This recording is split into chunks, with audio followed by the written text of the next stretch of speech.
Salam sejahtera Malaysia. Matilah Rosmah Mansur kali ini. Bukan matilah. Bukan. Kamu ni pandai-pandai aja. Habislah Rosmah Mansur kali ini. Habislah dia kali ini. Apa tak habisnya? Nampaknya harapan terakhir Rosmah Mansur semakin berkecai-kecai menjadi puing kecil. Tuan-tuan dan puan yang dihormati sekalian, saya bukan nak tengok dia masuk penjara ke apakah kerana saya tak suka dia apa tidak, tetapi saya nak tengok supaya keadilan, kebenaran, kedaulatan undang-undang di Malaysia diteguhkan, dikekalkan dan sentiasa dijaga. Okey, keputusan terkini tuan-tuan dan puan-puan untuk Rosmah Mansur sangat-sangat mengecewakan. Duka cita bagi Rosmah Mansur. Berita ini memang amat mendukacitakan Rosmah Mansur, dan Rosmah Mansur menghampiri bilik-bilik kecil di Sungai Buloh.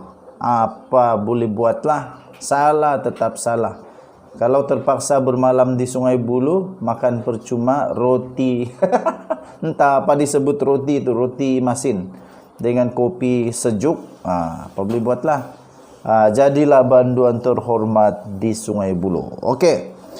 Daripada satu berita yang telah dipercayai secara turun-temurun daripada dhmarket.com, satu portal berita international, dibaca lebih daripada 50 buah negara. Jadi ini bukan fitnah ya. Jangan kata fitnah pula. Kalau fitnah kamu saman ni syarikat ni. dhmarkets.com. Akhirnya keputusan diumumkan tiada kes boleh dipertikaikan dalam permohonan semakan kehakiman Rosmah. Jadi maksudnya kes itu memang betul-betul. Betul lah tu. Okey, kamu bagi komen. AGC berkata tiada kes yang boleh dipertikaikan dalam permohonan semakan kehakiman Rosmah Mansur. Saya bacakan berita penuhnya. Tiada kes yang boleh dipertikaikan. Habis. Memanglah apa mau dipertikaikan lagi. Remeh dan menyusahkan. Aduh. Sudahlah, remeh, menyusahkan lagi. Jabatan Peguam Negara atau AGC berhujah dalam bantahannya terhadap usaha Datin Seri Rosmah Mansur untuk mencabar pelantikan Datuk Seri Gopal Sri Ram sebagai timbalan awam kanan, sebagai timbalan pendakwa awam kanan. Pendakwa dalam perbicaraan rasuah projek hybrid solar yang bernilai 1.26 bilion ringgit Malaysia yang merupakan percubaan untuk membatalkan perbicaraan beliau yang telah selesai. Dalam dokumen mahkamah yang dilihat oleh dhmarkets.com, AGC, responden pertama dalam perkara itu memfailkan bantahan awal atau PO pada Rabu 6 Julai yang lalu terhadap permohonan Rosmah Mansur untuk mendapatkan kebenaran.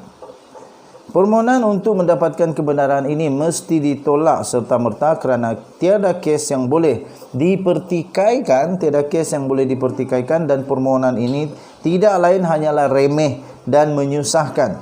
Kes sia-sia yang tidak memerlukan penyiasatan lanjut secara penuh antara pihak. Kata Peguam Kanan Persekutuan iaitu Samsul Bul Hasan. Okey. Dalam kes semakan kehakiman kebenaran perlu diberikan untuk memastikan permohonan itu tidak remeh atau menyalahgunakan proses mahkamah. Isteri bekas Perdana Menteri Datuk Seri Najib Tun Razak memfailkan permohonan itu pada 26 Jun yang lalu dengan menamakan Peguam Negara, Pendakwa Raya, Kerajaan Malaysia dan Sri Ram sebagai responden. Okey, dia memohon pengisytiharan bahawa percubaan solar hybrid solarnya adalah terbatal. Bukan percubaan lah, ini direct translate, inilah masalah. Bila dia translate daripada bahasa Inggeris kepada bahasa Malaysia, tunggang tegalang dia punya laporan. Okey. Trial ini maksudnya perbicaraan, tapi bila translate jadi percubaan. Waduh. Dia memohon pengisytiharan bahawa perbicaraan solar hybridnya adalah terbatal dan tidak sah. Pengisytiharan itu berdasarkan kesahihan surat pelantikan Sri Ram atau fiat. Okey, bagaimanapun dalam PO, Samsul menegaskan bahawa permohonan untuk semakan kehakiman dibuat di luar masa kerana ia sepatutnya dibuat dalam tempoh 3 bulan apabila alasan ketidakpuasatian mula timbul. Ya, betul. Dah lama panjang sudah tiba-tiba membuat begitu lagi. Jadi adakah ini satu teknik terbaru untuk menangguh-nangguh supaya akhirnya tangguh, punya tangguh, last lepas. Tapi saya percaya Mahkamah Malaysia adalah mahkamah terbaik. Keadilan, kebenaran pasti akan menang juga akhirnya. Tahniah diucapkan kepada semua hakim, semua peguam negara yang memang tetap berdiri teguh dengan kedaulatan undang-undang negara Malaysia. Okey?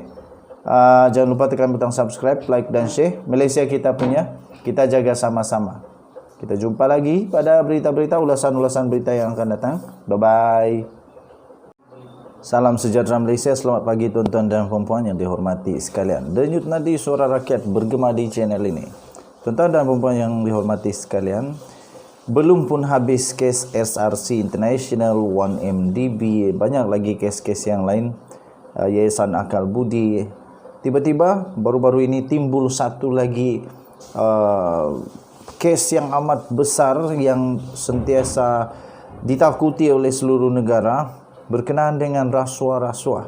Tetapi kali ini tuan-tuan dan puan-puan, SPRM akhirnya membuat pengumuman yang mengejutkan. Apabila SPRM menyiasat jika projek ladang durian Gunung Inas ada unsur rasuah. Suruhanjaya Pencegahan Rasuah Malaysia SPRM sedang mengumpul maklumat dan membuat tinjauan bagi menentukan sekiranya wujud unsur-unsur rasuah atau salah laku yang berkaitan dengan pembangunan projek ladang hutan durian Musangking. Musangking lagi. Musangking di Gunung Inas di Kupang, Baling, Negeri Kedah. Pengarah SPRM Kedah, Datuk Syarul Nizam Abdul Manap berkata, ia adalah langkah awal Suruhanjaya itu untuk mengenal pasti sekiranya wujud sebarang kesalahan di bawah bidang kuasanya yang dilakukan oleh mana-mana pihak yang berkaitan.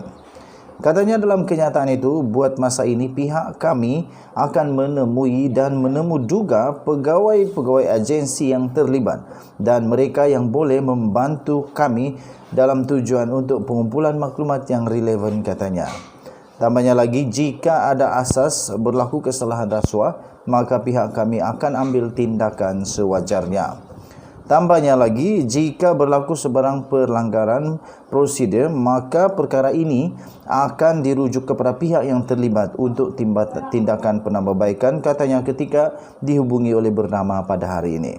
Beliau berkata SPRM akan mendapatkan dokumen dan kenyataan saksi yang terlibat dalam membuat keputusan pada peringkat awal projek itu diluluskan atau lebih awal daripada itu. Syarul Nizam berkata sekiranya SPRM tidak menemukan sebarang kesalahan di bawah bidang kuasanya, Suruhanjaya itu akan menyerahkan kepada agensi lain untuk tindakan yang lanjut. Pada 4 Julai yang lepas, beberapa kawasan di Baling dilanda banjir selepas hujan lebat berterusan selama 3 jam menyebabkan 1,490 penduduk terjejas selain meragut 3 nyawa. Pembangunan ladang durian Musangking di Gunung Inas berhampiran kawasan tragedi di Dawah menyumbang kepada kejadian itu yang mendorong desakan pelbagai pihak agar siasatan dilakukan ke atas projek itu. Tuan-tuan dan puan yang dihormati sekalian, memang bikin panas betul-betul kalau ini sebab hujan banjir, banjir kilat tersebut yang telah menyebabkan ramai orang dilanda musibah dan ada 3 nyawa yang melayang kerana perkara ini. Memang bikin panas. Dan memang saya setuju supaya SPRM buat siasatan betul-betul kalau memang ada unsur rasuah, kalau memang patut dihadapkan ke mahkamah, diambil tindakan. Jangan main-main. Ini boleh melibatkan keselamatan orang. Ini boleh melibatkan nyawa orang. Sekarang didakwa pula ladang ataupun pegunungan ladang di Durian Musangking di Gunung Inas berhampiran kawasan tragedi itu didakwa menyumbang kepada kejadian itu yang telah mendorong desakan pelbagai pihak agar siasatan dilakukan ke atas projek terbabit. Siasat betul-betul, betulkah itu puncanya? Kalau betul itu puncanya, pastikan orang yang berkenaan dihadapkan ke mahkamah. Kesian orang yang dilanda musibah. Kalau tidak ada keadilan, kalau tidak ada kebenaran disingkapkan, itu memang menyebabkan keluarga pasti sakit hati yang berpanjangan. Okey, tuan-tuan dan puan-puan yang dihormati sekalian, Denyut Nadi Suara Rakyat bergema di channel ini. Kita jumpa lagi. Jangan lupa tekan butang subscribe, like dan share. Bye.